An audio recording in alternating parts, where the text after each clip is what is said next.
Hi everyone, hope you're doing well from wherever you're watching this channel, depending on your time zone. Now, since election up to now, the ghost of legitimacy is still following William Ruto. The process in which Ruto was handed over presidency is still questionable.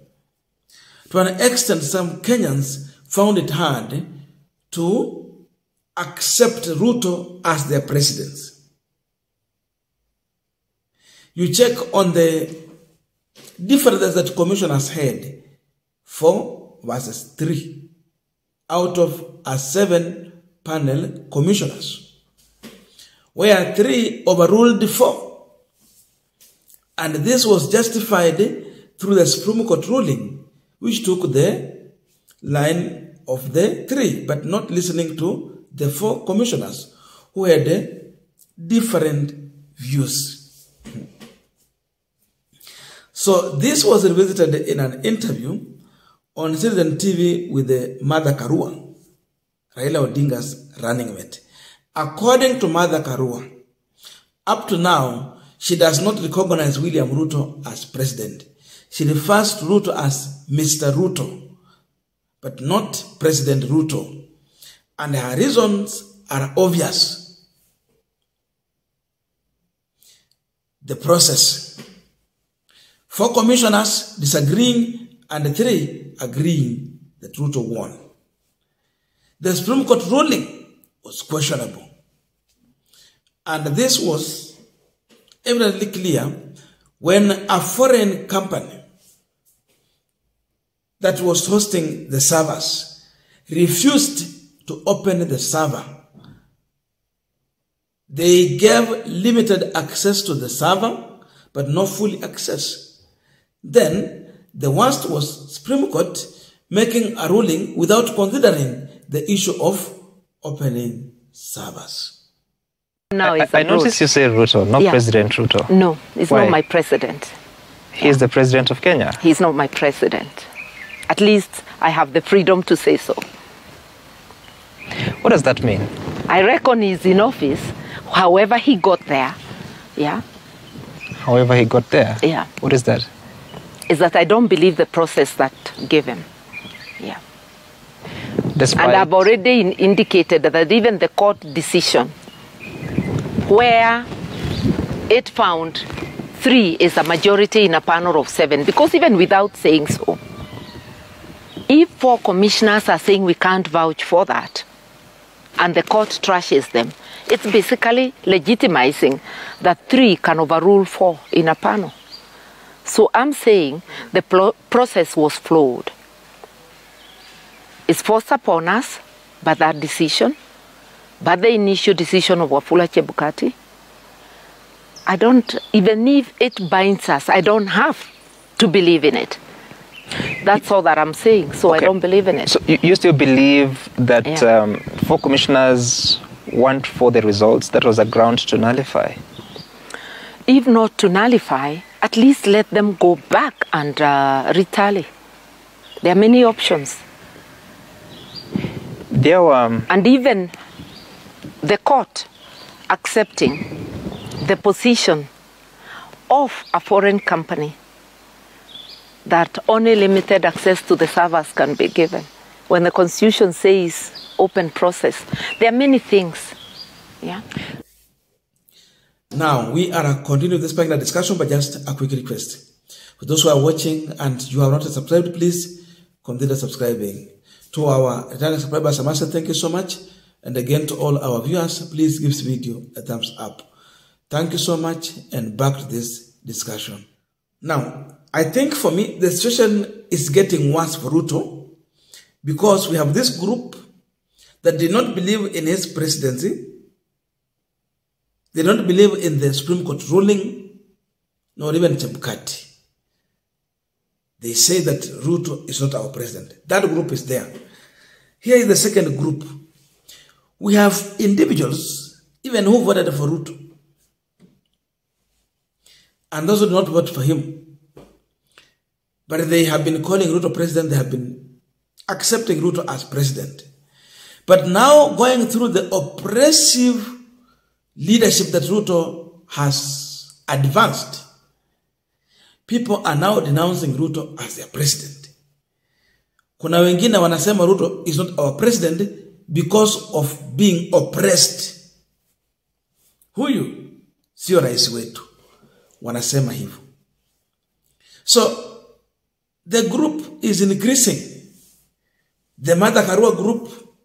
Then we have those who have gone through the oppressiveness, the punitive taxes that have come in place, the hot air promises, and the threats that Ruto is advancing now. People are now distancing themselves from Ruto. They don't take him as their president. So the number is increasing. Ajue hivyo.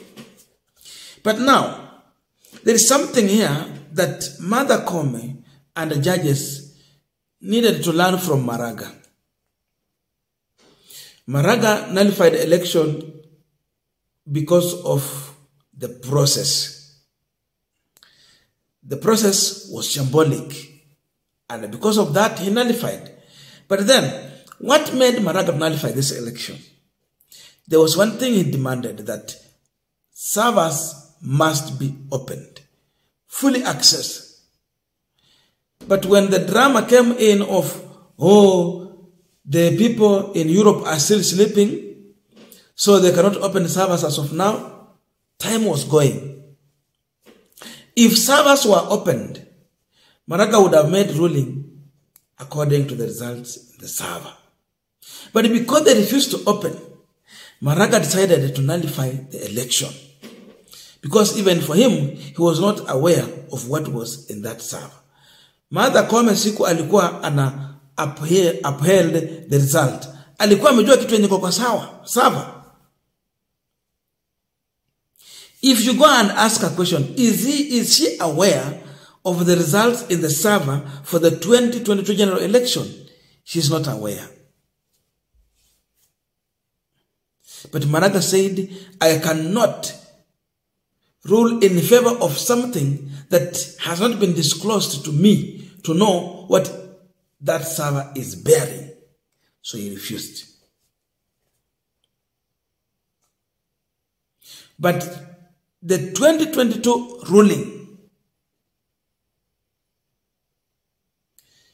it justified the point that 3 commissioners can overrule 4 commissioners. So you can go with the decision of minority, but not majority. They have justified that statement. That's why Mother Karua is talking about that. There was no way you would not consider to listen to the 4 commissioners who are having convergent views. But you only go with the 3. And in fact, the 2022 election, it was deadly. And through the results from the commissioners, it was showing that there is problem. They exposed it. Hii hata sio kama ya 2017. But hawa waliamua ya kwamba president ni Ruto. So Mother Karua is trying to justify that point. Because of this, she cannot believe in Ruto's presidency, and calling Ruto president means that she is accepting the Supreme Court ruling. She is accepting the 3 IBC commissioners' position, and that she is distancing herself from the 4 commissioners who had different views. Because of that, she cannot call Ruto president. Atabakia tu kuwa Mr. Ruto. But she recognizes the presidency, the office. That's her position. So tunapokaa hii Kenya, Ruto ajua ya kwamba not everyone believes in his presidency. His leadership is questionable. His win is questionable. And therefore the issue of legitimacy, it is still here. It is still following Ruto. It is still haunting Ruto. His legitimacy is questionable.